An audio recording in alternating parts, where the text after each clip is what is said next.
साथियों नमस्कार, मैं Dinesh Kumar phone coaching classes Jaunpur से एक बार फिर से आप सभी का स्वागत करता हूं। साथियों, पिछले वीडियो में हम लोगों ने मनोविज्ञान के तहत मनोविज्ञान का उद्गम किस प्रकार से हुआ, मनोविज्ञान का विकास किस तरीके से हुआ, उसके बारे में हम लोगों ने अध्ययन किया था। उसी कड़ी में आज हम लोग फिर मनोविज्ञान के अंतर्गत मनोविज्ञान के संप्रदाय का अध्ययन करेंगे। मित्रों, पिछला टॉपिक बहुत ही इंपॉर्टेंट था और ये भी टॉपिक बहुत ही इंपॉर्टेंट है।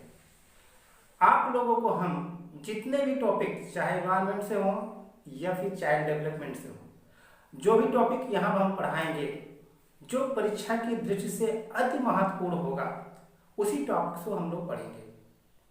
तो ये भी टॉपिक जो कि मनोविज्ञान के संप्रदाय, ये भी टॉपिक बहुत ही महत्वपूर्ण है। बार बार एग्जाम में इससे प्रश्न आए हुए हैं। पिछले अगर टेट का देख ले तो कहीं न कहीं मानवतावादी दृष्टिकोण जो कि मैस्लो का था, वहां से प्रश्न आया हुआ था। तो मित्रों, आइए आज का वीडियो शुरू करते हैं, आज का लेक्चर शुरू करते हैं। तो लेक्चर शुरू करने से पहले आप लोगों से एक बार फिर निवेदन है कि जो भी मित्रगण यह वीडियो देख रहे हैं वो कम से कम अपने चैनल को सब्सक्राइब कर दें। यदि वीडियो पसंद आ रही हो तो अपने दोस्तों को भी शेयर कर दें और वीडियो को लाइक कर दें। आइए मित्रों, वीडियो को शुरू करते हैं। देखिए मित्रों, यहां लिखा गया है मनोविज्ञान के संप्रदाय। मनोविज्ञान के संप्रदाय। देखिए मित्रों, पहला प्रश्न उठता होगा मन में, ये संप्रदाय क्या है? अगर अपने भारत के परिप्रेक्ष्य में देखें, अपने भारत में संप्रदाय का अर्थ होता है धर्म या पंथ। लेकिन यह वेस्टर्न फिलॉसफर के अनुसार जो ये संप्रदाय है, यह इसको कहते थे स्कूल, अर्थात इसको अंग्रेजी में कहेंगे स्कूल ऑफ साइकोलॉजी। क्या कहेंगे? स्कूल ऑफ साइकोलॉजी, मनोविज्ञान के संप्रदाय। अब इसको ऐसे समझते हैं मित्रों। देखिए, पिछले वीडियो में हम लोगों ने देखा था कि किस तरीके से मनोविज्ञान एक तरीके से दर्शन का अंग हुआ करते थे। धीरे धीरे धीरे धीरे समय बीतता गया और 19वीं शताब्दी के अंत, लगभग कहा जाए 1880 के आसपास, दर्शन शास्त्र से मनोविज्ञान अलग हुआ, एक स्वतंत्र विषय के रूप में जाना गया। जब स्वतंत्र विषय के रूप में जाना गया मित्रों, तो जो अनेक मनोवैज्ञानिक थे, इससे पहले क्या हो रहा था, जो दार्शनिक थे, क्योंकि दर्शन शास्त्र तो उसमें दार्शनिक थे, जो दार्शनिक थे कहीं ना कहीं अब वो दार्शनिक मनोवैज्ञानिक आ गया। अब वो जो मनोवैज्ञानिक हैं, जो एक तरीके से साइंटिफिक अप्रोच, जो मनोवैज्ञानिक दृष्टिकोण अपनाए, उनकी विचारधारा अब दार्शनिक विचारधारा से अलग हो गई। दर्शन शास्त्र अब अलग हो गया, मनोविज्ञान इस तरीके से एक नया विषय के रूप में उभरा। जब मनोविज्ञान मित्रों अलग विषय के रूप में उभरा, तो जो मनोवैज्ञानिक थे अनेकों, उनका अपना मत था, उनका अपना विचार था कि ये विचार किस तरीके से हो, कैसे हो। तो कहीं ना कहीं जो उनके विचार से जो एक संगठन, जो एक समूह तैयार हुआ, उसी को कहा गया यहाँ पर संप्रदाय। अर्थात इसको सरल भाषा में समझ लीजिए, विचारों का समूह। इस विचारों के समूह, इन विचारों से जो वाद निकला, उसी को यहां कहा गया वाद या संप्रदाय। ठीक है। तो मित्रों, अंग्रेजी में इसको स्कूल ऑफ साइकोलॉजी, मनोविज्ञान के संप्रदाय, इसको एक अर्थ के रूप में आप देखें तो वाद कहा जाता है। वाद का मतलब विचार से होता है, या फिर इसको प्रणाली भी कहते हैं। तो इसको लिख देते हैं, संप्रदाय को वाद, प्रणाली या विचारों का समूह। विचारों का समूह। देखिए, जो विचारों का समूह है, अर्थात जो संप्रदाय है मित्रों, वो कई संप्रदाय हैं। मनोविज्ञान में जितने भी लगभग मनोवैज्ञानिक आए हैं, उनका यदि अपना विचार रहा तो उनका संप्रदाय हुआ। लेकिन जो परीक्षा के दृष्टिकोण से बेहद ही महत्वपूर्ण है, उन संप्रदायों का हम लोग अध्ययन करेंगे, जो परीक्षा में बार बार हमेशा पूछे जाते हैं, उनका हम लोग विधिवत अध्ययन करेंगे। तो आपके सामने बोर्ड पर दिखाई पड़ रहा होगा 5 संप्रदाय यहाँ पर लिखे गए हैं। तो 5 ये संप्रदाय बेहद ही महत्वपूर्ण है, जिनमें से आप देखेंगे व्यवहारवादी और गेस्टाल्टवादी, ये दोनों संप्रदाय अति ही महत्वपूर्ण है। इनसे तो कोई भी एग्जाम हो जाए शिक्षक भर्ती का, प्रश्न आना ही आना है। तो पहले हम आज शुरुआत से यहाँ पर देखते हैं कि संरचनावाद, प्रकारवाद, व्यवहारवाद, गेस्टाल्टवाद और मनोविश्लेषणवाद, ये 5 संप्रदाय हैं। इन 5 संप्रदाय का उद्गम का मतलब यही हुआ विचार, मनोवैज्ञानिकों का विचार। तो सबसे पहला यहाँ पर जो आया विचार या वाद, उसको कहा गया मित्रों संरचनावाद या रचनावाद। संरचनावाद ये मनोवैज्ञानिक भाषा है, मनोविज्ञान की भाषा, इसी को कहते हैं रचनावाद। अगर इसको और सरल कर दें तो इसी को कहते हैं निर्माण, क्योंकि रचना हुई तो निर्माण हुआ, तो ये निर्माणवाद। अब इसको लेकर कौन आए थे? देखिए संरचनावाद, अभी हमने बात किया कि 1879 में विलियम वुंड थे, एक थे विलियम वुंड। ये कहाँ के थे मित्रों? ये थे जर्मनी के। विलियम वुंड ने 1879 में कहां पर? लिप्जिंग नगर में, पिछले वीडियो हमने चर्चा किया था मित्रों, लिप्जिंग नगर में मनोविज्ञान की पहली प्रयोगशाला खोली थी। पहली प्रयोगशाला है ना, पहली प्रयोगशाला कहां खोली थी? लिप्जिंग नगर में, जो बाद में लिप्जिंग विश्वविद्यालय के नाम से जाना गया। उसके बाद कार्ल मार्क्स, इस समय वर्तमान में कार्ल मार्क्स विश्वविद्यालय के रूप में जाना जाता है। तो वहां पर उन्होंने 1879 में पहली प्रयोगशाला खोली मनोविज्ञान की। फिर मित्रों हुआ क्या? 1880 में यही विलियम वुंड ने मनोविज्ञान को एक स्वतंत्र विषय के रूप में दर्जा दिलाया। स्वतंत्र विषय के रूप में दर्जा दिलाया। किसने दिलाया? विलियम वुंड ने। जब इन्होंने स्वतंत्र विषय के रूप में दर्जा दिलाया, तभी से जो वैज्ञानिक थे, अब वो मनोवैज्ञानिक थे, वो मनोवैज्ञानिकों ने अपना अपना विचार रखा।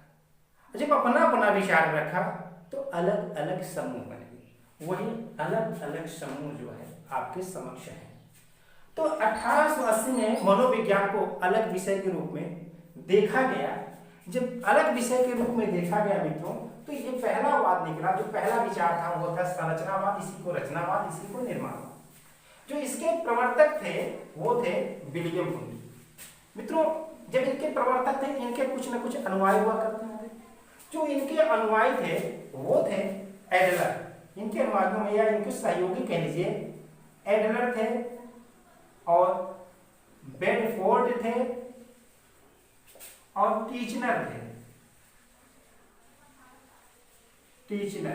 ये टीचनर जो थे, ये खास तौर पर जो उनके कार्य होते थे, उनका प्रकाशन या उनके विकास का कार्य करते थे ये टीचनर। तो मित्रों ये जो है विलियम वुंड इसके प्रवर्तक संरचनावाद के, और ये एडलर बेडफोर्ड इनके जो है समर्थक के रूप में थे। अब ये संरचनावाद में होता क्या था? संरचनावाद में इन्होंने बताया, अर्थात विलियम वुंड ने बताया कि मनुष्य के पास जो ज्ञानेंद्रियां हैं वो कितनी है? 5 ज्ञानेंद्रियां हैं। इन 5 ज्ञानेंद्रियों से जो भी सूचना मिलती है, अर्थात अगर कहा जाए आंख, कान, नाक, जीभ, त्वचा, आपको कोई भी यदि संदेश कहा जाए या आपको मैसेज कहा जाए, जो भी आपके मन मस्तिष्क को मिलता है इन्हीं ज्ञानेंद्रियों के माध्यम से। जैसे आप फोन को सुनते हैं नाक के द्वारा, कोई वस्तु आप देखते हैं आंख के द्वारा, है ना, कोई आप ध्वनि सुनते हैं कान के द्वारा, आपको सुई चुभा जाती है तो आपके त्वचा में, तो कहीं ना कोई स्वाद लेते हैं तो जीभ के द्वारा। तो ये 5 ज्ञानेंद्रियां हैं। तो यही विलियम वुंड ये कह रहे थे कि इन 5 ज्ञानेंद्रियों के माध्यम से जो भी सूचना हमारे मन मस्तिष्क को मिलती है, उस मन मस्तिष्क इन्होंने एक नाम दिया था संवेदना।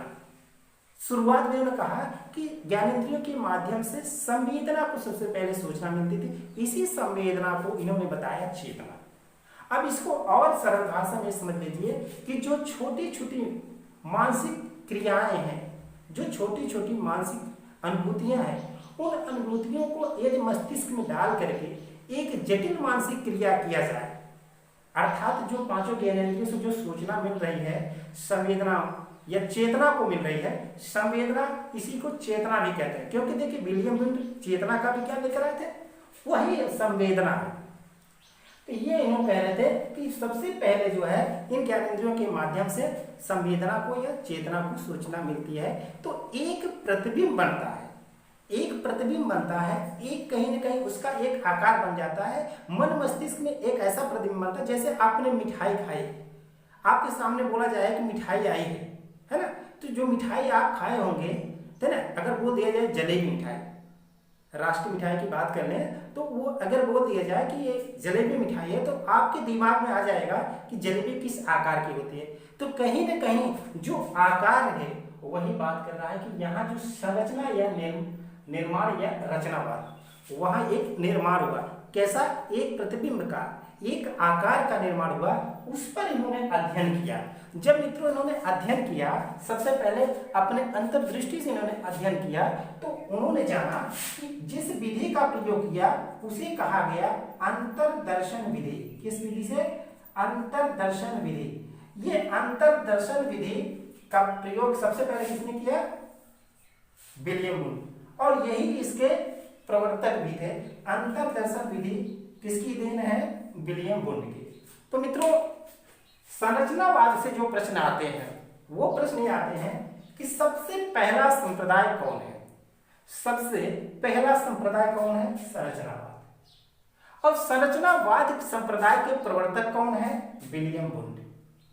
और उसके बाद तीसरा प्रश्न बनता है कि अंतर्दर्शन विधि किसकी देन है? तो अंतर्दर्शन विधि जो है विलियम वुंड की देन है। अब मनोविज्ञान को दर्शन से अलग किसने किया? विलियम वुंड ने। और क्या क्या प्रश्न बन सकता है मित्रों यहाँ से?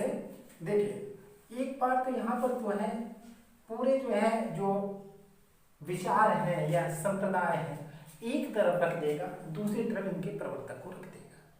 तो आपको ध्यान में रखना है कि संरचनावाद के प्रवर्तक कौन है?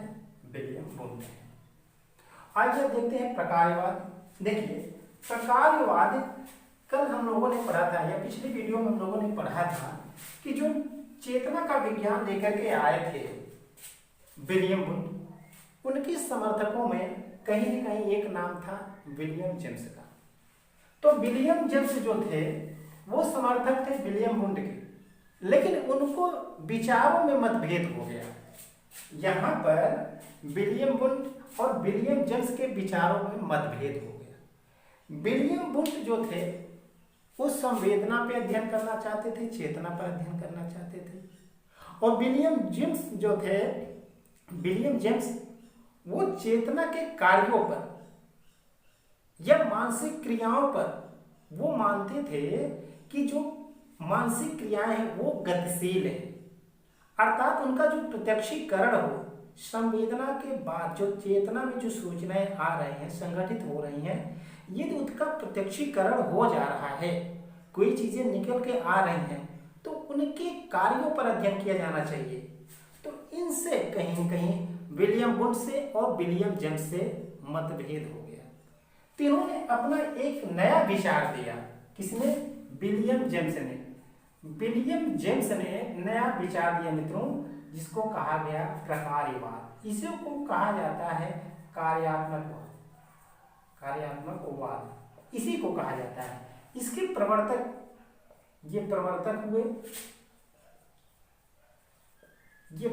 हुए विलियम जेम्स। विलियम जेम्स कहाँ के थे मित्रों? ये अमेरिका के थे। इन्होंने जिस तरीके से विलियम वुंड ने 1879 में पहली प्रयोगशाला लिप्जिग नगर में खोली, उसी प्रकार से विलियम वुंड ने 1890 में मसाचुसेट्स में, ये कहाँ है? अमेरिका में। ये अमेरिका के थे। अमेरिका में इन्होंने दूसरी प्रयोगशाला खोली। दूसरी प्रयोगशाला खोलने के कारण मित्रों इनको कहा जाता है अमेरिका में मनोविज्ञान का जनक। अमेरिका में मनोविज्ञान का जनक विलियम जेम्स को कहा जाता था। अब ये जो है चेतना के कार्यों पर अध्ययन करना चाहते थे।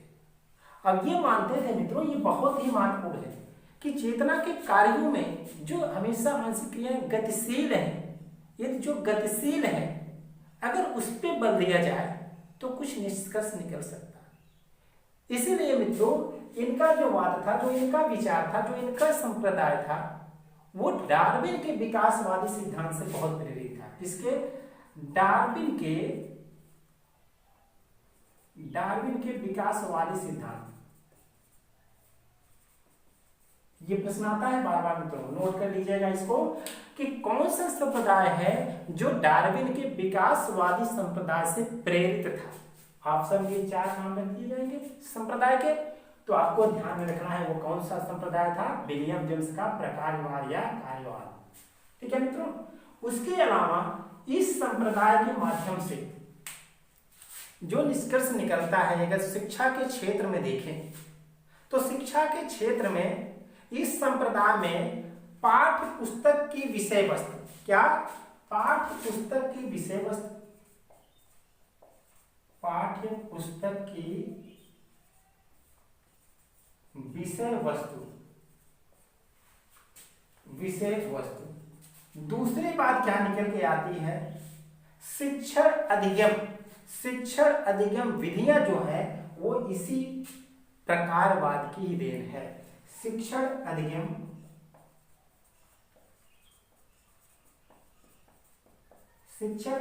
विधियां, और जो हम लोग मापन प्रक्रिया करते हैं, अर्थात मापन प्रक्रिया, ये विलियम जेम्स या प्रकारवाद की ही देन है मित्रों। तो ये बहुत ही इंपॉर्टेंट पॉइंट है, क्योंकि इन्होंने जो है एक तरीके से बताया कि यदि व्यक्ति को अनुकूलन करना है या उसका समायोजन करना है तो उसे गतिशील होना पड़ेगा, उसे कार्यपरक होना पड़ेगा, उसे जो है समय के अनुसार अपने आप को ढालना पड़ेगा। इसी कारण ये डार्विन के विकासवादी सिद्धांत से प्रेरित है। इन्होंने ज्यादा करके फोकस किया कार्य पर, कि जो प्रत्यक्षीकरण हो रहा है उस पर वर्क किया जाए, उस पर कार्य किया जाए। इसीलिए उन्होंने पाठ्य पुस्तक की विषय वस्तु, शिक्षा अधिगम विधि और मापन प्रक्रिया की कार्यपरकता पर बहुत अधिक बल दिया है।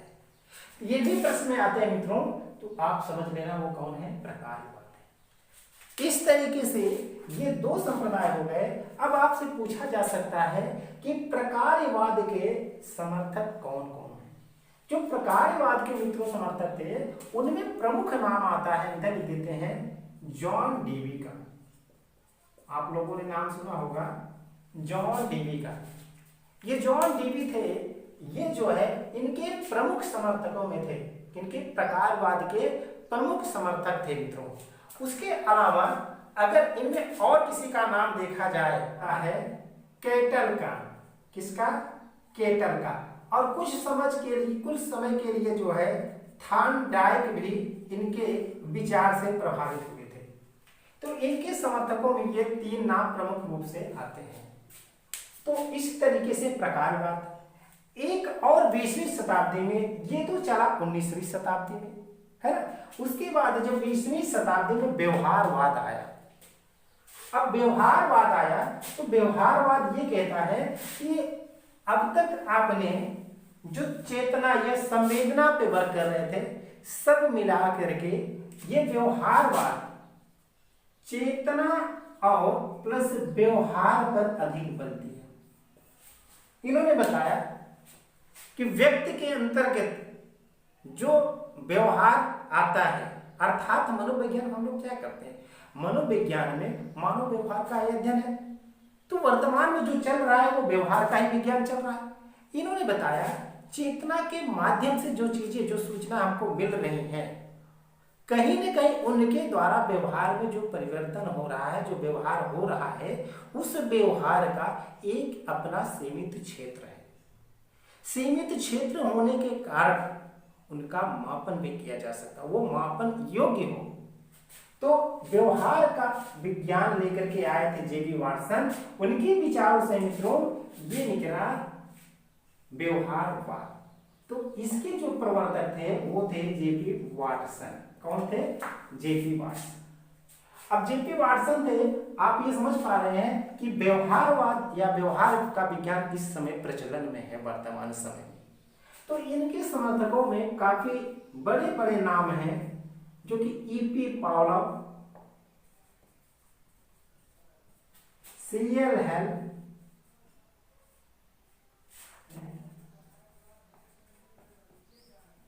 स्कीनर भी हैं। ये जो बड़े बड़े नाम है मित्रों, इसीलिए हमने पहले बताया कि ये बहुत ही महत्वपूर्ण है, व्यवहारवाद आपको पढ़ना पड़ेगा। जेपी वाटसन, जिनका पूरा नाम था मित्रों जॉन ब्रॉडेस वाटसन, ये अमेरिका के थे। कहाँ के थे? ये अमेरिका के थे मित्रों। इवान प्रेस्टोविच पावलोव, ये कहाँ के थे? रूस के थे। सीएल हेल, जिनका पूरा नाम था Clark L Hull. William McDougall. और दूसरी बात ये जो है स्कीनर, जो है मित्रों, कहने का मतलब है कि ये जो 5 हैं कुल मिलाकर के, इनको हम लोगों को पढ़ना पड़ेगा। इन्हें जो है बहुत ही विधिवत तरीके से कहा जाए अध्ययन करना पड़ेगा, इनके दिए गए सभी सिद्धांतों को। तो आप लोग जो है पूरी तरीके से आश्वस्त रहिए। जो भी व्यवहारवाद या गेस्टाल्टवाद का जितने भी मनोवैज्ञानिक हैं, सबके सिद्धांत का हम लोग विधिवत अध्ययन करेंगे, एक एक बिंदु पर चर्चा करेंगे। एक भी प्रश्न आपके इस व्याख्या से बाहर नहीं होगा। आप पेशेंस रखिए, धैर्य रखिएगा। तो इस तरीके से अगला जो गेस्टाल्टवाद आया, अगला जो वाद आया वो गेस्टाल्टवाद है मित्रों। ये गेस्टाल्टवाद जो है सबको नकार दिया। इन्होंने कहा न संवेदना, न कार्य, ना ही व्यवहार। गेस्टाल्टवाद का मतलब होता है समग्र आकृति। इन्होंने कहा न तो संरचना, न तो कार्य, न तो व्यवहार, बल्कि आपको किसी उद्देश्य या निष्कर्ष तक या समस्या का हल करना है, आपको समग्र आकृति का अध्ययन करना पड़ेगा। अर्थात जो गेस्टाल्ट का शाब्दिक अर्थ होता है मित्रों, ये तो जर्मन भाषा का शब्द है, इसका अर्थ होता है समग्राकार, या इसी को कहते हैं पूराकार। इसी को कहते हैं पूराकार। इसको जो लेकर के आए थे मित्रों वो थे मैक्स वर्दिमर। इसके प्रवर्तक थे। कौन थे? मैक्स वर्दिमर इसके प्रवर्तक थे। और ये जो मैक्स वर्दिमर थे मित्रों, ये इसके प्रवर्तक थे, लेकिन इनके सहयोगियों में एक बड़ा नाम आता है, वो है वोल्फगैंग कोहलर।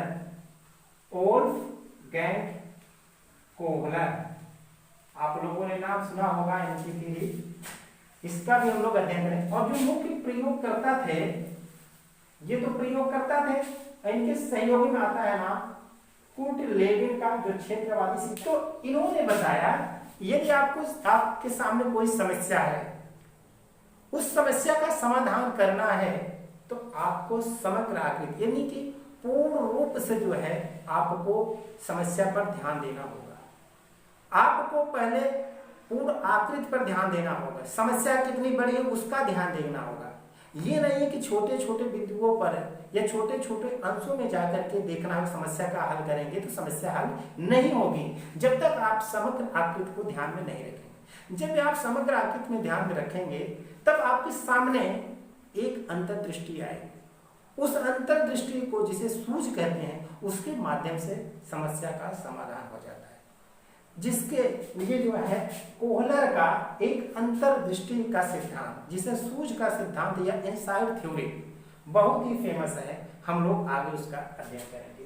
तो ये जो है तीनों को नकार देता है। ये जो है गेस्टाल्टवाद तीनों संप्रदायों को नकार देता है, कहता है कि गेस्टाल्टवाद जो है ये जो है समग्र आकृति पर अध्ययन पर बल देता है। उसके बाद मित्रों एक और आते हैं मनोवैज्ञानिक, वो आते हैं सिगमंड फ्रायड। ये सिगमंड फ्रायड कहाँ के थे? ऑस्ट्रिया के थे। ये डॉक्टर थे, एक चिकित्सक थे। ये लेकर के आए, इन्होंने बताया कि जो आप लोग मन की बात कर रहे हैं, संवेदना की बात कर रहे हैं, या फिर मानव व्यवहार की बात कर रहे हैं, मानव के पास जो मन या मस्तिष्क है उसके 3 पार्ट है, वो 3 रूपों में, उसका 3 स्वरूप है। एक तो है अचेतन मन, एक है अर्धचेतन मन और एक है चेतन मन। इनके माध्यम से कहीं ना कहीं जो मन का विश्लेषण होता है उन तीनों मस्तिष्क के स्वरूपों के माध्यम से होता है, वो अलग अलग रूपों में होता है। तो इनका भी हम लोग बारीकी से अध्ययन करेंगे मित्रों। तो ये जो 5 संप्रदाय आपके सामने दिखाई पड़ रहे हैं, ये तो 5 मुख्य संप्रदाय थे, लेकिन व्यवहार में मित्रों आजकल वर्तमान में देखा जाए 2 ऐसे दृष्टिकोण का जन्म हुआ है जिन्हें कहा जाता है एक मानवतावादी दृष्टिकोण, जो कि समकालीन की बात की जाए, वर्तमान की बात की जाए, मानवतावादी दृष्टिकोण, और दूसरा एक संज्ञानवादी दृष्टिकोण। मानवतावादी दृष्टिकोण जिसे लेकर आए थे अब्राहम मैस्लो, अब संज्ञानवादी दृष्टिकोण जिसको लेकर आए पियाजे। इन सब का भी अपना बहुत ही विशेष महत्व है। तो मित्रों आज हम लोगों ने संप्रदाय का अध्ययन किया, मनोविज्ञान के कितने संप्रदाय हैं। आप लोगों को कोई भी दिक्कत हो तो आप कमेंट बॉक्स में डाल सकते हैं कि ये बात हमें समझ में नहीं है, क्योंकि ये बहुत ही इंपॉर्टेंट टॉपिक है। आप लोग जो है वीडियो को पूरा एंड तक देखिएगा, आप अपने सामने कॉपी रखिएगा, उसमें नोट्स बनाते चलिएगा, क्योंकि मैं जो भी टॉपिक लाता हूँ आप लोगों के लिए वो बेहद ही इंपॉर्टेंट होता है और फैक्चुअल होता है। उसमें से जो क्वेश्चन आते हैं बार बार वही टॉपिक का हम चयन करते हैं। तो मित्रों आज के लिए इतना ही, मिलते हैं अपने अगले वीडियो में, तब तक के लिए बहुत बहुत धन्यवाद।